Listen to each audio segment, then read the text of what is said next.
శుక్లాం బ్రహ్మ విచారసార పరమాద్యాం జగద్వ్యాపినీం వీణా పుస్తకధారిణీమభయదాం జాడ్యాంధకారాపహాం హస్తే స్ఫాటికమాలికాం విదదతీం పద్మాసనే సంస్థితాం వందే తాం పరమేశ్వరీం భగవతీం బుద్ధిప్రదాం శారదాం. శ్రీ మహాగణాధిపతయే నమః. శ్రీ మహాసరస్వతే నమః. శ్రీ గురుభ్యో నమః. ఈ సంవత్సరము 3 మార్చి 2026 రోజున చంద్రగ్రహణం సంభవిస్తుంది.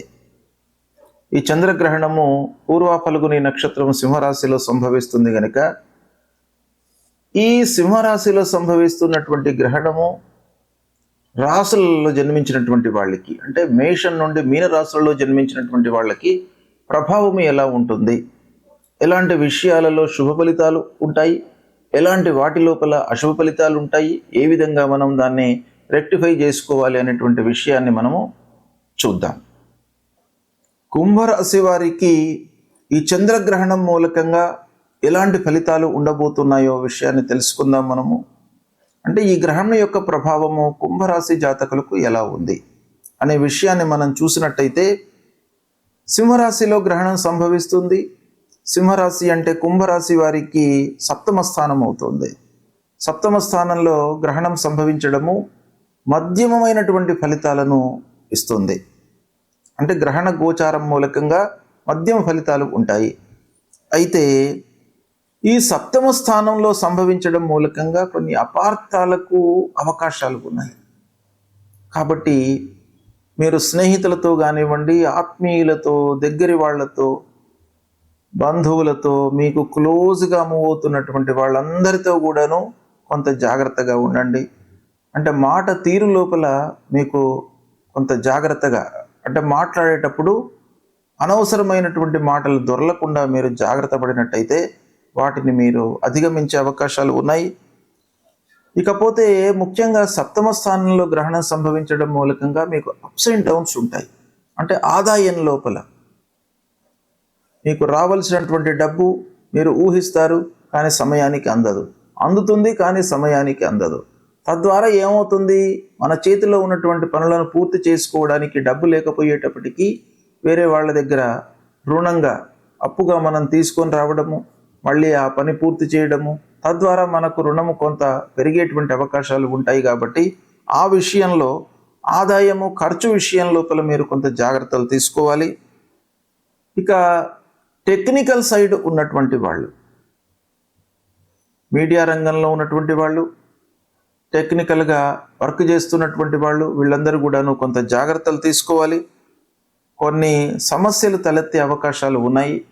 కాబట్టి ఈ విషయాలలో మీరు కొన్ని జాగ్రత్తలు తీసుకున్నట్టయితే శుభ ఫలితాలు కలుగుతాయి.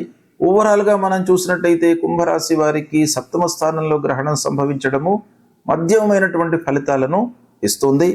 అయితే వీటికి మీరు పరిహారాలు చేసుకోవాలి. గ్రహణానంతరము విడుపు స్నానం చేసిన తర్వాత దేవాలయానికి వెళ్ళండి. ముఖ్యంగా కుంభరాశి వారికి ఏంటంటే గ్రహణ గోచారం మధ్యస్థంగా ఉన్నప్పటికీ కుంభరాశిలో రాహు ఉన్నాడు, 7వ స్థానంలో కేతు ఉన్నాడు. కాబట్టి రాహు కేతుల యొక్క ప్రభావం ఈ రాశి పైన ఉంది కనుక కేతువుకు సంబంధించినటువంటి మూలమంత్రాన్ని మీరు చదువుకోవడము, తర్వాత కొన్ని దానాలు ఇవ్వండి, అన్నదానం చేయండి. మీ శక్తి అనుసారం ఒకరికి ఇద్దరికి అన్నదానం చేసినట్టయితే ఈ గ్రహణ ప్రభావం మీకు తగ్గుతుంది, సత్ఫలితాలను పొందుతారు. చంద్రగ్రహణము ఈ సంవత్సరము 3 మార్చి 2026 రోజున ఏర్పడుతుంది. చంద్రగ్రహణము ఎలా ఏర్పడుతుంది అనే విషయాన్ని మనం చూసినట్టయితే, ప్రతి పౌర్ణిమ రోజున భూమి, సూర్యుడు, చంద్రుడు ఇవి అన్నీ కూడాను సరళ రేఖలోకి వస్తూ ఉంటాయి ఆకాశంలో. అయితే ప్రతి పౌర్ణిమ రోజున గ్రహణం ఏర్పడదు. భూమి యొక్క నీడ చంద్రునిపై పడడం మూలకంగా మనకు ఏర్పడేటువంటిదే చంద్రగ్రహణం అన్నమాట.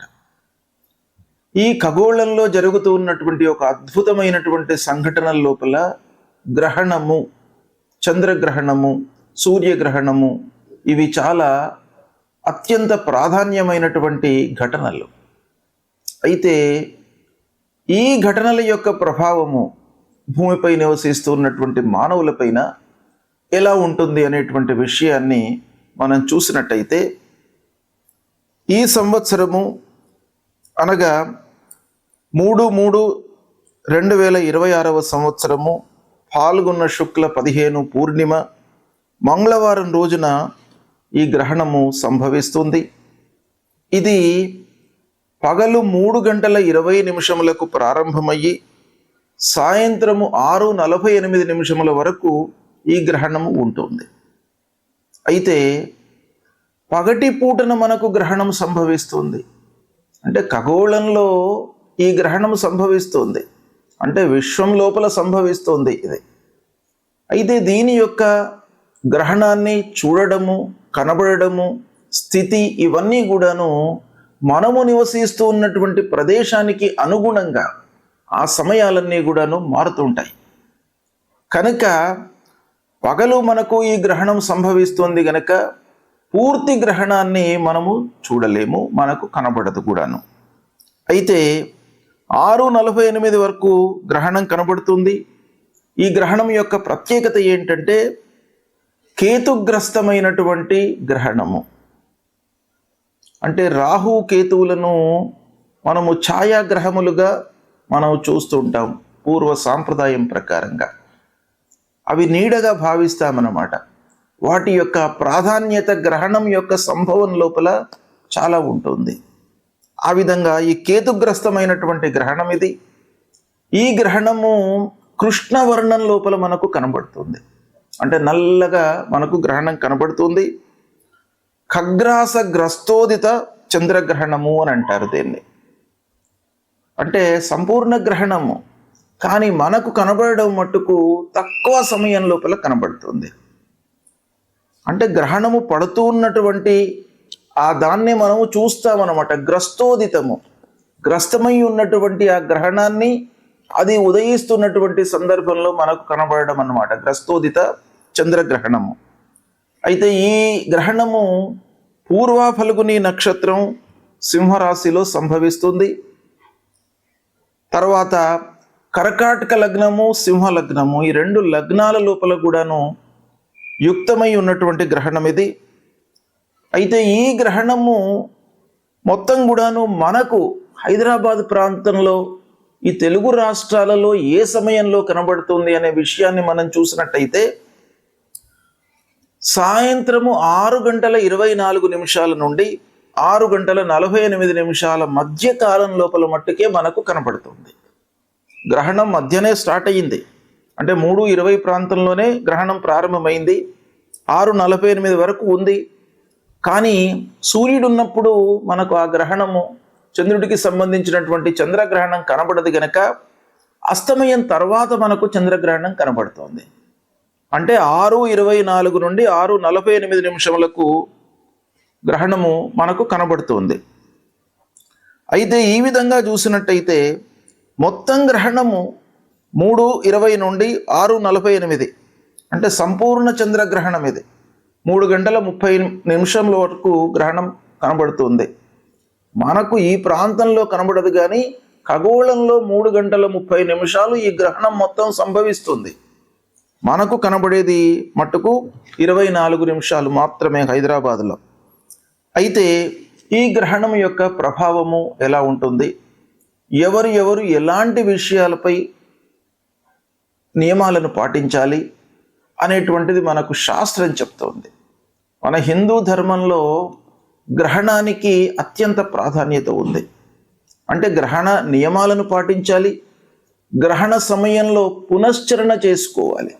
అంటే గురూపదేశమైనటువంటి మంత్రాలు మనము ఈ గ్రహణ సమయంలో మనము ఉచ్చరించినట్టయితే, జపాలు చేసినట్టయితే అది ద్విగుణీకృతమైనటువంటి ఫలితం వస్తుంది. అంటే ఆ మంత్రము ఆ సమయం లోపల మలినమవుతుంది కనుక దాన్ని మనం ఏం చేయాలి, పునశ్చరణ చేసుకోవాలి. అంటే ఆ సమయం లోపల మళ్ళీ దాన్ని ఒక మహిమాన్వితమైనటువంటి ఆ మంత్రంగా మనము మళ్ళీ యథావిధిగా ఉంచుకోవడానికై ఆ గ్రహణంలో తప్పకుండా మనం చేసుకోవాలి. అనేటువంటిది శాస్త్రం చెప్తోంది. అయితే ఈ గ్రహణ సమయంలో నిత్యాబ్దికములు, ప్రత్యాబ్దికములు, భోజనాది కార్యక్రమాలు ఎలా చేసుకోవాలి అనేటువంటి విషయాన్ని మనం చూసినట్టయితే, ఈ గ్రహణము గ్రస్తోదయ చంద్రగ్రహణం. ఈ గ్రస్తోదయ చంద్రగ్రహణం లోపల యామ చతుష్టయం వేద అని మనకు శాస్త్రం చెప్తోంది. అంటే 4 యామాలు ఈ గ్రహణానికి వేదకాలం అన్నమాట. అంటే గ్రహణం కంటే ముందే ఈ వేద ప్రారంభం అవుతుంది. వేద ప్రారంభము అనంటే ఏంటి? వేద అనగానే ఒక వాతావరణం లోపల మనకు మార్పులు కనబడతాయి.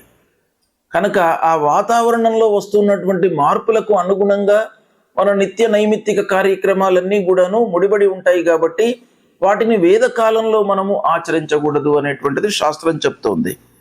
కనుక ఈ విధంగా చూసినట్టయితే ఉదయం 6:24 వేదకాలం ప్రారంభమవుతుంది. కనుక ఈ వేదకాలం ప్రారంభం కాగానే మిగతా కార్యక్రమాలన్నీ కూడాను మనము ఆపు చేసుకోవాలి. అంటే ఆ సమయం కంటే ముందే మనం అన్నీ కూడాను పూర్తి చేసుకోవాలి. ఇక గ్రహణానంతరము ఆరోగ్యవంతులు, నిత్య భోజనాలు, పౌర్ణిమకు సంబంధించినటువంటి ప్రాప్త్యాప్తికాలన్నీ కూడాను చేసుకోవాలి. ఇక వ్యాధితో ఇబ్బంది పడుతున్నటువంటి వాళ్ళు, వృద్ధులు, బాలలు, వీళ్ళందరూ కూడాను మధ్యాహ్నం వరకు కూడాను భోజనాది కార్యక్రమాలు చేసుకోవచ్చును అనేటువంటిది శాస్త్రం చెప్తుంది. కనుక ఈ విధంగా ఈ గ్రహణం సంభవిస్తుంది.